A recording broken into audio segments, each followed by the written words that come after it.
Hello and welcome back, dudes. We're coming to you live from my mom's minivan. Hello and welcome back. Hi, Joe. Thanks for having me on. Thanks, Sally. So happy to be here. What is this intro? And we're filming this in good old Illinois. I will say I am a Midwest girl at heart. I will always be a Midwest girl at heart. I 1000% agree with that. You actually became more Midwest when you started saying y'all. That's Midwest? I just feel like Midwest is just like a way of life. We're doing a little like life update today. I don't know if you guys have noticed this, but we've been changing up our content quite a bit. We've made it a lot more fast-paced, and the OG viewers are like, we just want to hear you guys talk. We had you guys send in questions from Instagram, and we're gonna answer them today. Should we start off with a doozy? Ooh, this is a good one. Do y'all plan on having more kids? We've had a few happy accidents recently. Wait, that's not a happy accident. It's like when you actually get pregnant. No, I'm just saying, like, there was a few times that we did not use any sort of preventative measures. That's a little bit too much detail. That's a very medical term. That was not. Happy accident is a medical term? We and didn't use a condom. Matt, I'm literally not okay with you putting that on the internet. We're actually figuring out what type of birth control method we want to use going forward. I was not gung-ho about getting into hormones. My hormones have been through enough this past year. I don't need to add to this. And so we've actually looked at more natural methods, and that's where we have freaking Natural Cycles, baby. Let's give it up for Natural Cycles for sponsoring today's video. Yeah, Natural Cycles is a fertility app that empowers women to know more about their health and their cycles so they can seek options that aren't hormonal. They have you take your temperature daily, as well as input other fertility factors into their app to tell you whether or not it's a green light day or a red light day. And basically, if it's a green light, it means you're good to go. You don't need any other forms of protection. Good to go where? You're good to go. Now, you know what I'm talking about. Women ovulate 1 day a month, but like men. You can just say it. We're adults. You can say it. Sperm can survive in like the female body for about 5 days. So that's why they say like 6 days is where it's like you want to be careful. Oh my gosh! Wait, so you only ovulate on 1 day? So you legit only get pregnant 1 day a month, but it's because the sperm can live inside there for 5 days is why it's a 6-day window? I didn't even know that. There's something else I was gonna say because you interrupted it. I'm so sorry. Something else that's really cool is that they also have a partner view setting, so I can like share the data with Matt, so we can kind of be on the same page. That's cool. As to what's going on. I did not know it had that. That's really cool, like for your partner. If you don't want to take your temperature every day, they actually like can sync directly with the Aura ring. With this? Yeah, you can just sync it with that. That's so cool. Click the link in the description to check out Natural Cycles and use code Matt and Abby, all caps, no spaces, to get 20% off your annual subscription plus the free thermometer. That was a very loud kiss. Kind of. See, our spark is dead. Back to the regularly scheduled programming. Does being on social media make your relationship harder? Honestly, yeah. In some ways, yeah. It's easy if you're working a job that isn't with your spouse, so that you can like have a hard day at work and then come home and like escape with your spouse. But for us, like if we have an issue with our coworker, that's each other. We can't crap talk about our coworkers. Yeah. Well, you can, but it's gonna result in the fact. So like if Abby's upset with something that I did work related, or I'm upset with something Abby did work related, then that just automatically becomes part of our like marriage too, and that can be really challenging. We're not only making, you know, relationship decisions or parenting decisions, but we're also making business decisions, so it's like hard to be on 100% agreement on every single one of those topics. Totally. Hi, buddy. How did you know you were pregnant before you were pregnant? Abby was eating McChickens nonstop. Of course, we love it's them. an Amazon truck. I mean, I like fast food. Don't get me wrong, but I wasn't the biggest fast food. The Amazon worker is approaching. Dude, what if he brings us the package? That'd be hilarious. You need to hide. Dude, don't hide. I want to receive a package. We're at my cousin's house right now for Thanksgiving. Oh gosh, this is so awkward. I think he's coming. I think the Amazon guy's coming up to us. Oh, hello. I'm gonna wave at him. Hey. So awkward. Oh, he's walking right past us. That's it. There he goes.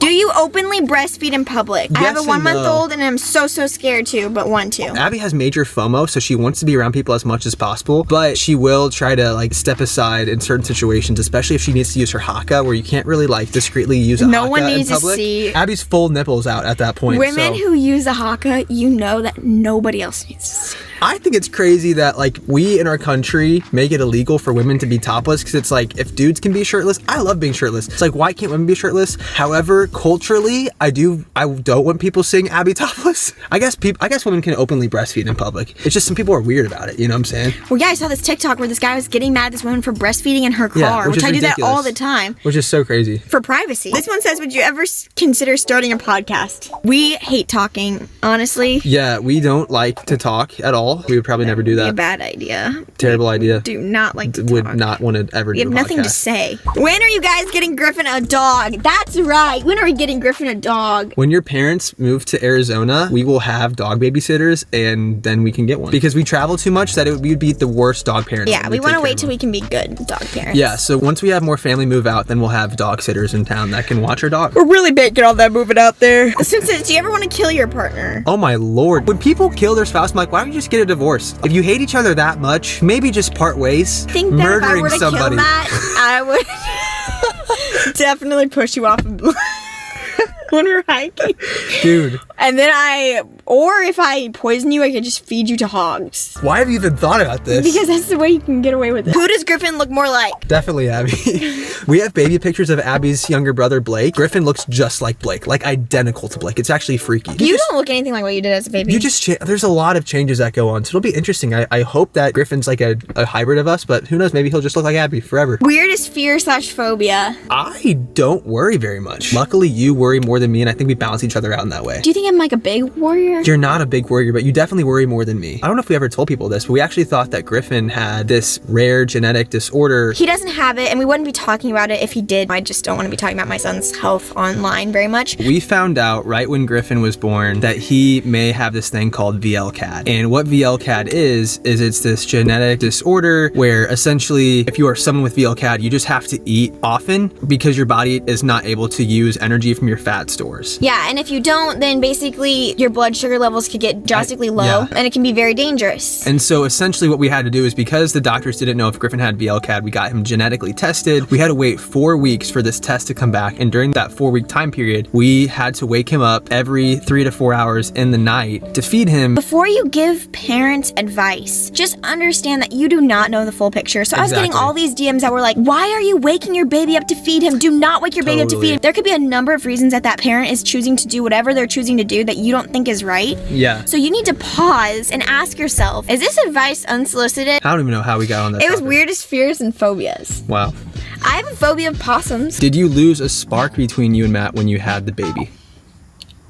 I mean, there's a time where it's like, especially the first 6 weeks, where it's just like, I don't matter, you don't matter. All that matters is the baby. Is this third entity. I will say the highs and the lows have gotten so much more extreme. We've had really, really, really good times and then really, really, really bad times. We took a trip to Lake Tahoe and we were like so in love. Like we were just like, we made this human together and we love each other. This is the best thing. And then like, I feel like the next week we just had like a hell week of, you know, look, I know everyone's different, but like anyone that's like, we don't fight in our relationship, I'm like, are you really Do you love in your relationship? Do you even talk to each other? It's amazing to me though, like when you talk to people, you realize like, oh, you gotta work things out, right? But other people go through the same crap that we go through. Learning how to apologize and learning to accept apologies and doing it all over and there's again. changing hormones. Yeah, Matt's hormones have been all over the place since having Griffin. Seriously, it must have been so hard on you. I saw this video, it was like, take care of your husbands after you have a baby because they've been through a lot too. I'm like, oh, please. It says like and subscribe to support Griffin's college fund. That's right. Smash the like button, hit the subscribe button. Okay, that's join enough. the family. They'll subscribe if they actually like us. If you don't like us, then don't subscribe. If you don't like us, why the heck are you even watching this video? This one says, new mom here. How do y'all handle parenthood so gracefully? I'm drowning. Aww. I feel like life circumstances can really make or break the early days and months with a baby. And we had a really good setup for us, which was such a blessing. If you are a new parent, do not be afraid to ask for help. There are so many people that are willing to step in. They'd love to. And walk alongside you. Like, you would be amazed. Like, there's a lot of good in the world. Reach out to somebody and ask if you're already in the trenches of it. And just know that, like, I feel like at least for us, after month 3, it got so much more fun. Because at the beginning, it was really challenging, but now it's like getting fun. Everyone's asking about how many kids. I feel like you've answered that, but we could just say, you guys, there's more interesting things about us than than how many kids. My womb. Probably 3 to 4 kids. We always fight about this. Abby's like 5. How do y'all navigate holidays as a married couple? We have had to draw the line a bit more because before, like, we would try to do everything and we would be driving and traveling our whole holidays. I'm like, this isn't even fun. This is just stressful. So stressful. Constantly packing back up and getting on the road again. Yeah. And it was just too much. So this year we're like, we're doing less driving, especially because we have a baby and it's not in his best interest. How do you personally deal with all the pressures and anxiety of social media? Honestly, you just got to get off of it. For us, that means oftentimes not reading comments because sometimes comments can be a big Debbie Downer. Those can really affect our days. 3 things I always say about negative comments. 1 is that I know who I am and other people are allowed to be wrong about me. 2, I'm in control. If something is not healthy for me, it's not serving me in the moment, I can close out of that app. And 3, I got nothing actually. How are you guys? I love that question. I'm feeling great. Abby put on this perfume that she used to wear in high school the other day, and it like brought me back. Going home is fun for that reason. Do you ever think you'll stop having Griffin on camera for his protection? Right now he's a baby, You know, the thing is, it really just depends. Like, there's nothing wrong with having kids on camera, but there definitely is a wrong way to do it. With anything, there's a right and a wrong way. There's a right and a wrong, and there's so it's just like, it's up to us to navigate and that. I think when people do it the wrong way, then people are like, oh, kids should never be on camera. And it's not that black and white. Of course, we want to protect our child, and we will do anything to protect him. We have no reason to think that there's a safety risk at this point in doing so. But we can't live our life in fear like that. And yeah, I want to share him with you guys because I love him and he's my son, but I never want you guys to subscribe to this channel for Griffin. I always want you guys to be subscribing for us. Are y'all going to spank your kids? I really wasn't spanked as a kid. Abby was spanked as a kid. Don't say that on the internet. Oh, sorry. We've realized that with our kids, I think there's other ways of parenting that we can use to effectively teach them and discipline them. I feel like the mentality behind it, like the people that say that it's okay to spank, it's like, well, they're kids and you can't just talk to them and they'll know. Yeah. But then it's like, then how can you explain to them why they're getting spanked? I feel like it'd be really easy for you to like overspank. Yeah, because you're like overly emotional. If I'm really mad, like I'll like do push-ups or like punch a pillow or something. It's like, why would I then I've never seen you do push-ups. And then just rage push-ups. I've done it before. That's why I'm so strong. Wait, have you done that? This one says, Abby, could you explain your breastfeeding routine, journey, etc.? Before my milk even came in at the hospital, they had me use a pump, which now I have mixed feelings about because not long after that, I became painfully engorged for like 2 to 3 weeks, which is not normal. They were rock hard. It was just super painful. I ended up getting mastitis twice, like this, that, and the other. I worked really hard to stop using the pump because I think I kind of became dependent on it to like get the milk out. So now I just feed Griffin from the tap. I use a Haka too. I can't even ask this one. Read it. What is it? What was your biggest argument about? Ooh, can we even answer that? Maybe for the health of our marriage. Yeah, maybe for the health of our marriage. I wonder if we're keep that thinking one. of the same thing. I'm thinking about the same thing. I think I know what the argument was.